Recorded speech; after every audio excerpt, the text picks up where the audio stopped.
better out of them. All right, so Rep. Marjorie Taylor Greene, Americans are done with the political drama. People are suffering. Families are worried about paying their bills and skyrocketing health insurance premiums while Washington plays games. Democrats could reopen the government right now by voting on a CR they already supported. Republicans could end the gridlock by using the nuclear option. I agree with her on that. It's time for leadership to get serious and get to work for the American people. So she's been a pretty loud voice with regard to the health insurance industry spiraling out of control. But to be honest with you, I'm not sure what her stance is with the Affordable Care Act, if she's in favor of extending the subsidies or not. So I think this would be an interesting interview. And as a matter of fact, I got the entire thing right here, as opposed to, I think it was only like a minute. Like, how long was this one? Yeah, it's just a minute, so that it was only a highlight. So I just figured I would just play the whole thing. Why not? It's over here on News Nation. And I'll link this in the description if for any reason, if you want to watch it on your own time without me interrupting all the time, or if I don't get to the end of the video, it'll be linked below. Republican from the state of Georgia, Congresswoman Marjorie Taylor Greene. Congresswoman, thanks for being back with us here on the Hill. Yeah, thanks for having me. Appreciate it. So is this the moment that maybe she ride in on her motorcycle to a deal? Like there have been a lot of these, right? Will the troops get paid? Federal workers missing their paychecks, SNAP benefits. We've heard them and we've rolled through them one by one. Now there's this. Is this the moment that gets to a deal or no? I certainly hope so. I mean, I personally think the political drama has been a lot for people. And I think we saw that play out yesterday in the elections. I think leadership is something to take very seriously. And I think the Senate, both sides of the aisle, need to vote for a bunch of Democrats on the ball on that, because people are suffering, people are not getting paid, and people have a lot of anxiety about what does this mean going forward. Should Trump pick up the phone now and say, Speaker Johnson, Chuck Schumer, let's get in a room, let's do it, let's end it now? No, it's a waste of time. So. I would like to see that. But I've been saying all along, even a month ago, I said Democrats can open the government simply by voting yes on the CR that they have already voted to so many times. Yep, but 13. Also Senate Republicans can use the nuclear option, override the filibuster. You think they should go there? Yeah, I've been calling for it the entire time. At this point, a probably. month ago. 1 month I'm leaning ago, more in I favor of called that for by it. each day, each passing day. But it's just been gridlock. And you want to know something? I really fully believe Americans are sick and tired of political drama in Washington. They care about being able. Yeah, and you know what? They do raise a good point that the filibuster, just the fact that 60 votes are needed in the Senate, it's just going to cause long-term gridlock, because neither political party are stepping over anymore. You still get some Republicans that step over, Senator Rand Paul, for example, and then you got John Fetterman over on the Democrats, but it's not the way it used to be, like in the 90s, the 2000s, even going into the 2010s, where you would usually get a pretty sizable group of Republicans who would come over to the other side and vote on certain issues. Same with Democrats. That's not happening anymore, especially with Democrats. They are absolutely in lockstep with each other, and they won't side with Republicans on a single thing, no matter how beneficial it is to the American people.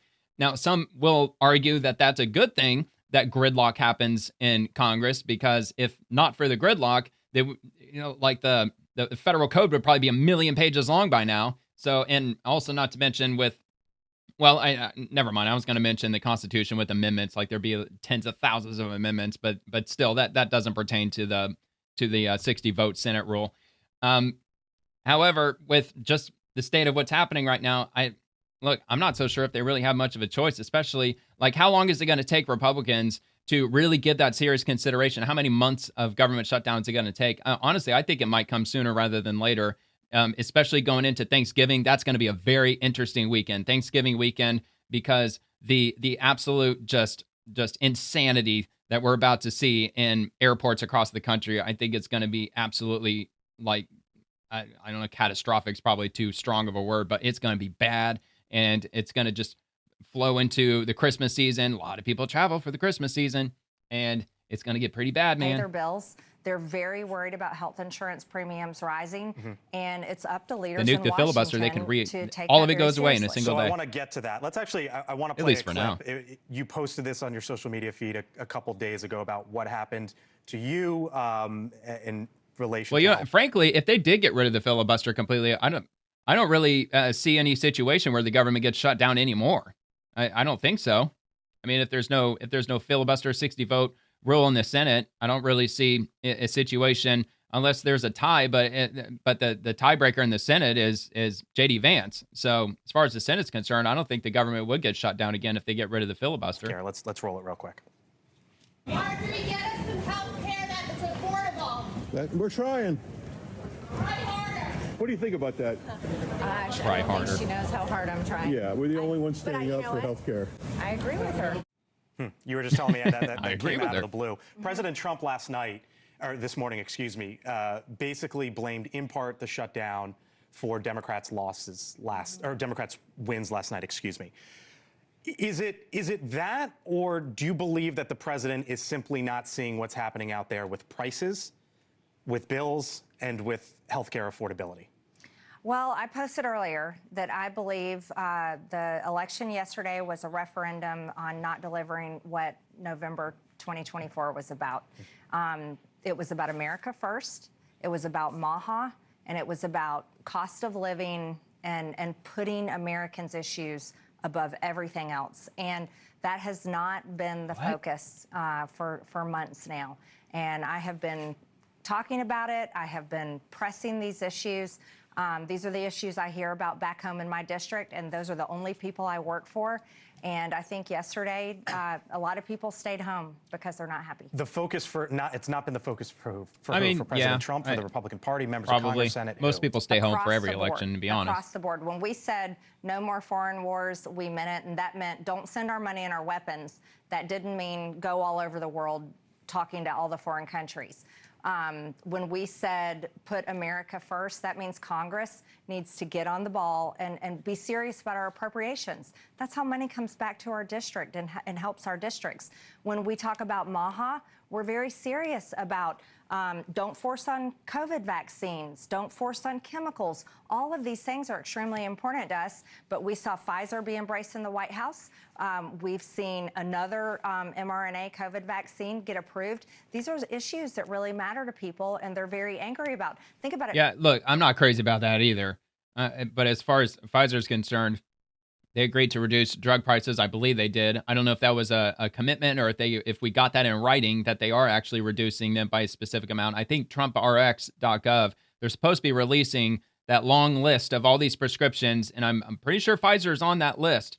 And they're going to be providing a whole bunch of prescriptions that's manufactured by Pfizer that's supposed to be substantially cheaper. I guess we'll just have to wait and see on that. But yeah, as far as COVID's concerned, they can go fuck themselves. And they really need to release all of that information that they've kept against or kept under lock and key with regard to the human trials and all that bullshit that they were doing to fast track the COVID vaccine, the mRNA nonsense and how dangerous it is. And also if they're hiding certain statistics as to the risks and how many people were affected by it, things like that. People didn't want to vote for Andrew Cuomo in the mayor's race because they're still mad about him killing elderly people in nursing homes. 16,000 people. He killed 16,000 people during COVID. You remember that? But either way, Mamdani winning. Let me take you to the House. He literally did. Andrew fucking Cuomo did that.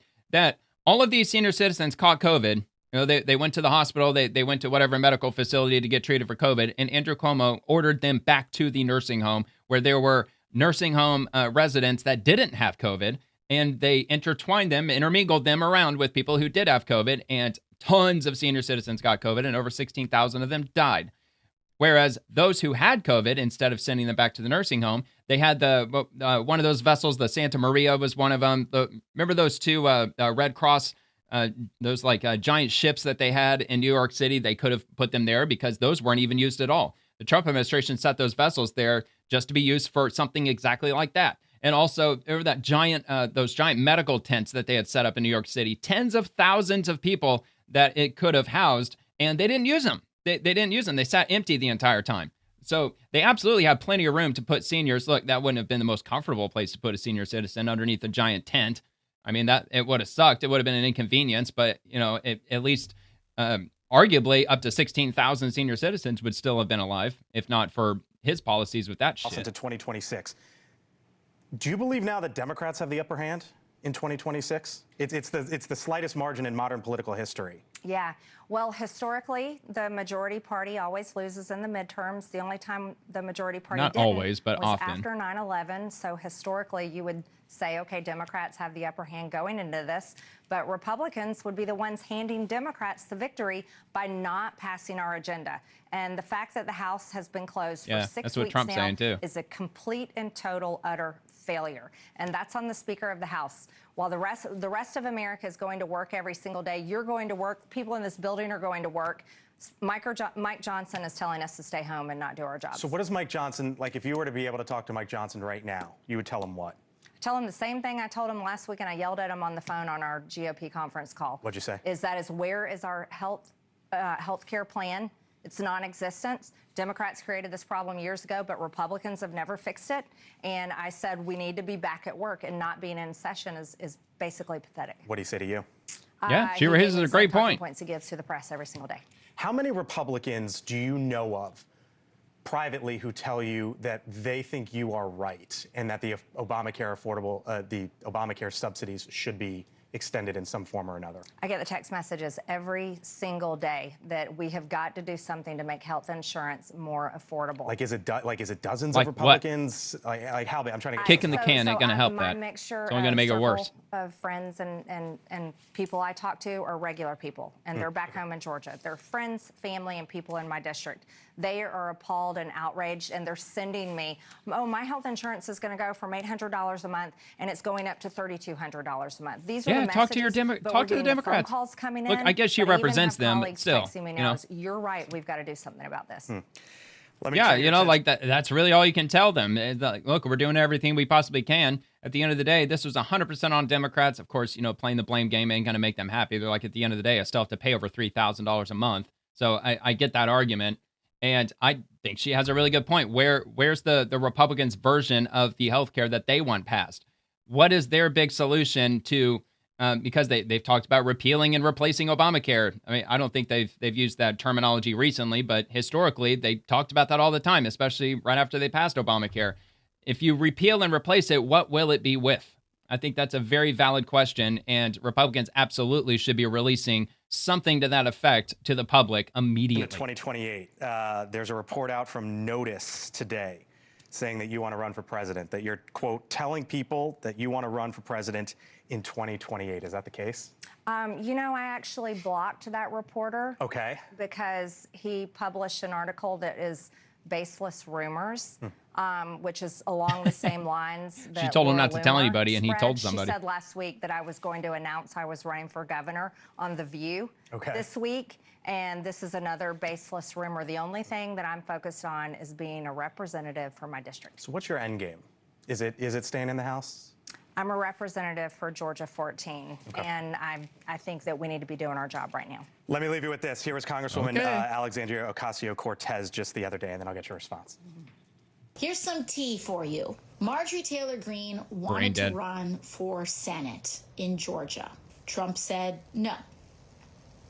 And the White House... How the fuck does she even know any of this shit? She's looking up, trying to think of what she's going to say next. So what else do I have written up there on the ceiling that I can just, pull out of my ass and say on here? And Trump land shut down Marjorie Taylor Greene's personal ambitions to run for Senate. And she has been on a revenge tour ever since. What would you say to her? And what do you have to back that up with? It sounds like she's best friends with Laura Loomer, too, because that's the same thing Laura Loomer said, but it's not true. I put out a Laura Loomer's not a lunatic. I like Laura Loomer. This summer about why I didn't want She's to an run investigative for Senate. journalist. I like investigative journalists. The Senate is basically where all good things go to die. I mean, look at the Senate right now. Because of the Senate, the gridlock in the Senate where no one can get anything accomplished, the government is shut down. And I'm a very serious person. I don't want to go serve somewhere where all of my good ideas and bills I want to work on get completely stopped in a system that I think is utter failure, and I explained that in length. The other problem with AOC is I think she's really jealous that I came into her home state, stomped around, and actually had a great conversation with the ladies on the video. Probably. What was that like? Probably It was triggered. wonderful. What do you think about the pushback on that? I honestly, I've only seen a little pushback online, but I've gotten calls in my office. People loved it from my district. I got all these text messages from my friends and family, and they loved it. And I think it's good to have conversations with the other side and have respectful conversations. People. Okay, all right, I'll just cut it there and we'll move on to the next thing. If you enjoyed the video, I hope you take a quick second to give it a like and subscribe to the channel. And check out The Swamp, which drops Monday through Friday at 11 p.m. Eastern, covering the daily happenings inside the federal machine. Thank you very much for watching.